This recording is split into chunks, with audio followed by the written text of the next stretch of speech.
Interview de Tony Gatliff, action. Alors, Tony Gatliff, bonjour. Retour à Perpignan. Je pense que c'était pour la sortie de Swing, on vous avait accueilli. Alors, à l'époque, moi, je bossais pour Le Punt, un magazine catalan. Vous bossiez toujours pour vous, déjà, en tout cas. Et vous veniez pour Swing. Retour de Swing à Perpignan en projection à l'Arsenal. Et on est dans le Djangodrome, qui est une présentation notamment d'un travail avec les quartiers et la Casa Musicale. Alors, est-ce que vous pouvez nous présenter Djangodrome? Alors, Djangodrome, c'est un hommage à Django Reinhardt. C'est un spectacle avec Pirine Lagen, Stockel Rosenberg et sous la direction de Didier Lecoud, le directeur musical. Et donc j'ai fait la mise en scène en une fourvière, c'est eux qui sont les producteurs. Et c'est un film qui retrace Django Reinhardt à travers son peuple. Et c'est un film qu'on a fait pendant 4 mois, en utilisant des archives, des films, mes propres films aussi. Et donc ça donne une projection assez étonnante c'est un voyage à travers les peuples gitans du monde. Et eux sont sur la scène, comme sur un bateau, et ils jouent de la musique qui normalement pourra accompagner le film. Et comment vous est venue l'idée de faire ce film sur Django Reinhardt? Parce que c'est un personnage, c'est un guitariste quand même qui a marqué le siècle. Oui, parce que c'est le centenaire de sa naissance. Et donc c'est quelqu'un qui a été très important pour la communauté gitane. Et donc il fallait lui rendre un très grand hommage, que les artistes comme nous tous, qu'on lui rende un hommage qui soit vraiment que cette année, parce que c'était un homme important, sa musique est importante, c'est quelqu'un de qui a fait beaucoup de bien à la population gitane dans le monde. Parce que dès qu'on dit Django Reinhardt, on dit gitan, gypsy. Et donc voilà, c'est un hommage. Et est-ce que vous l'avez rencontré, vous avez eu l'occasion déjà de le connaître? Non, il est mort en 50, je ne sais pas combien, avant les années 60, et moi j'étais bébé, j'étais enfant. C'était une rencontre très brève. Ouais, c'était une rencontre très brève. Donc, Swing, c'est intéressant de le représenter 5 ans plus tard. Comment vous re-regardez ce film? Ce film, il a été fait donc, il y a à peu près 12 ans, 10 ans, 10-12 ans. Et il a été fait au moment où la musique manouche était en perdition, mais vraiment en perdition. C'est-à-dire au moment où elle n'intéressait personne. Parce que quand les musiciens que je connaissais, comme Tchabolo Schmidt ou Mandino Reinhardt, jouaient de la musique dans les mariages, tous les jeunes s'en allaient en disant que c'était la musique d'arriéré. Donc ça perdait de valeur par rapport dans la famille, déjà elle perdait sa valeur. Et elle n'était pas très très connue. Il y avait les Boulots qui jouaient beaucoup à Paris dans un petit cabaret, sinon à la Chope des Puces, elle était aussi jouée, mais c'est très très marginal. Et donc il n'y avait pas beaucoup de disques dans la FLAC, il y avait franchement très très peu de disques. Maintenant il y a tout un rayon de 50 mètres qui est que la musique manouche. Et donc maintenant elle est jouée par plein de manouches, des enfants, des gens qui l'ont repris, des jeunes et tout ça, et aussi par des non-manouches, qui est étonnant. Le Fils du Tronc. Formidable. Oui, le Fils du Tronc, d'autres qui sont à Paris, qui jouent dans les bars, et ils la jouent, et c'est vachement bien comme ils jouent. Et donc je trouve que tout d'un coup, il y a eu une renaissance de cette musique-là depuis une dizaine d'années. Et ce film fait référence du coup sur le jazz manouche, puisque c'était en perdition, à part des archives de Django Reinhardt qu'on avait des années 50, des vieux films. Il n'y avait rien qui n'avait été fait sur... Si, il y avait Swing. Il y a Swing. Oui, non, c'est ce que je dis. Oui, mais Swing, il a été fait il y a 10 ans, et Djangodrome, il n'y a pas du tout d'archives dans Swing, c'est vraiment une fiction. Et je suis toujours Tchabolo Schmidt, chez lui, dans son quartier. C'est avec une histoire, un scénario. Et ça, c'est autre chose. Mais c'est une fiction. Mais Djangodrome, celui qu'on vient de faire, là, qui va passer dans les estivales, ça, c'est carrément un film en noir et blanc pour montrer toute la population gitane dans le monde, mais gitane manouche aussi. Et devant le film, devant l'écran qui va être géant, il y a des musiciens qui jouent et qui accompagnent les. Donc, Didier Lockwood en l'occurrence au violon. Didier Lockwood au violon, Bérélie Lagrève à la guitare rythmique, à la guitare.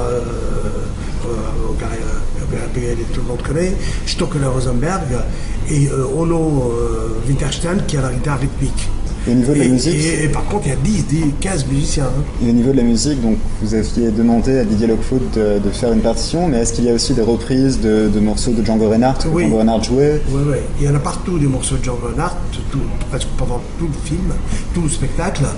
Et aussi, Didier Lockwood a adapté, parce qu'on lui a demandé, c'était l'idée, c'était un rêve que j'avais il y a 3 ans, de faire jouer le boléro de Ravel par les guitares manouches. Voilà. Donc c'est Didier Lockwood qui l'a adapté. Est-ce que vous êtes revenu dans le quartier Saint-Jacques, vous avez retrouvé la communauté gitane de Perpignan? Non, je ne suis pas venu depuis 3 ans. Hein. Mais là, je vais y aller là maintenant, je vais aller le voir. Donc, c'est bien, comme ça vous avez un instantané. Et j'ai aussi l'évolution du quartier aussi. Et quand vous parlez donc de l'orchestre qui joue en même temps, est-ce que c'est comme pour un film muet où on a besoin de l'orchestre pour voir le film? Non, ou est-ce que c'est plus un plus en fait Non, c'est un plus, c'est vraiment une émotion différente. Et c'est vraiment un plus parce que c'est pas une illustration pour le film. C'est vraiment, le film suit les musiciens plutôt que les musiciens qui suivent le film. D'accord, mais le film peut être regardé en tant qu'entité sans les musiciens? Non, c'est dommage. Ça fait un tout? Oui, c'est un tout. C'est vraiment un spectacle qui a un tout. C'est très différent, c'est pas du tout un film. Alors vous avez, sur les gitans, vous avez fait tous les gitans du monde, à peu près. Vous avez commencé avec la Chaudrome, et donc vous avez fait swing, puis en manouche, etc. Vous êtes allé en Andalousie. Vous êtes un peu, vous prenez la température du monde gitan. Alors, qu'est-ce qu'on peut dire du monde gitan actuellement? Il souffre pas mal. Hein. Il souffre pas mal parce qu'il n'y a pas de reconnaissance. Il y a toujours des préjugés, ils sont toujours là. Malgré ce qu'on a rendu avec les films, mais tous les films qu'on a fait depuis 30 ans, moi ça fait 30 ans que je fais des films comme ça, et aussi j'ai fait connaître la musique et tout ça. Je pense que les préjugés ne viennent pas des jeunes. J'ai fait plus un public jeune. Le public de la jeunesse connaît très très bien les gitans. Connaît bien les gitans, connaît bien les fanfares gitanes. Quand il y a un festival de musique gitane, les salles sont pleines et tout ça. Parce que la jeunesse aime la musique gitane et aime les gitans. Les autres, ceux qui sont dans les 40, 50, 70, ceux qui il n'y a rien à faire. Aussi. Oui, mais ceux qui n'ont rien à faire. Oui, ils n'ont rien à faire, ils sont encore et toujours avec les préjugés. Comme si toutes les populations du monde, il n'y a pas de délinquants. Il y en a partout. Même chez eux, au gouvernement, il y a des délinquants. Même chez eux. Et donc, il y en a partout. Et à chaque fois, il nous sort, oui, mais c'est quand même, il y a des délinquants, il y a ça. Mais toutes les populations, toutes les ethnies du monde ont leurs voleurs, ont leurs garçons comme ça. Mais il n'y a pas que ça. La population, elle n'est pas là-dedans. Elle est aussi dans ceux qui travaillent, ceux qui inventent, ceux qui sont toujours là, il y en a énormément qui sont dans c'est pas tous des voleurs, ça n'existe pas. Une population ils naissent pas avec le mot vol. C'est ce qui. Et en plus, c'est un vieux mot, ça, voler maintenant, c'est quoi? Oui. Pardon, tout le monde dévalise la planète, mais d'une façon dégueulasse et hontée. Et eux, ils sont en tout cas tout à fait en dehors de ça, en dehors de ce pillage. Qu'est-ce qui pille dans le monde par rapport aux autres? Rien. Mais les images véhiculées par les romans du 19e c'est ça, continue. Ouais, parce que reprise par le cinéma, l'image d'Esmeralda notamment, dans le genre archétype. C'est ça. Mais au-delà de ça, il y a peut-être aussi un mouvement général en ce moment de discrimination. On voit avec l'identité nationale en France, on voit avec beaucoup de questions sur la burqa, sur tout le reste.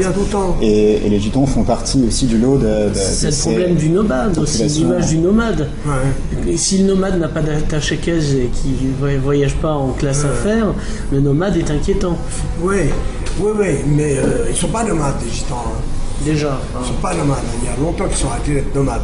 C'est des voyageurs, ils aiment bien se déplacer, mais ce pas des nomades. Ils ont des maisons, ils ont des terrains, ils habitent dans des cités, hein, comme on les a mis. Et ils travaillent, on ne vit pas avec... ils sont comme une population de 500 000, je crois, en France.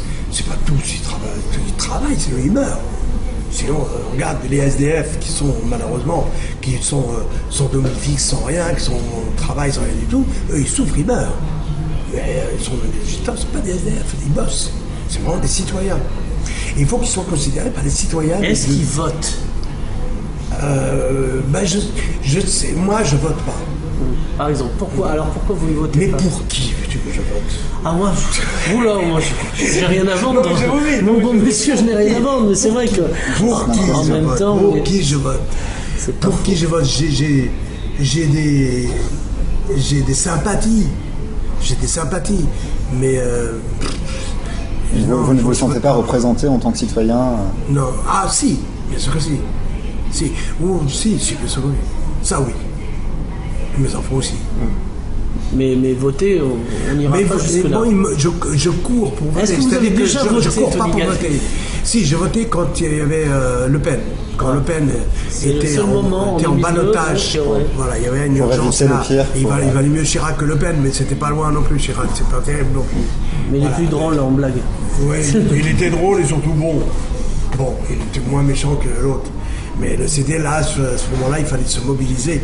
Mais à ce moment-là, le citoyen, ça veut dire quelque chose. Et c'était la seule fois où vous avez voté? La seule fois. D'accord. Ouais.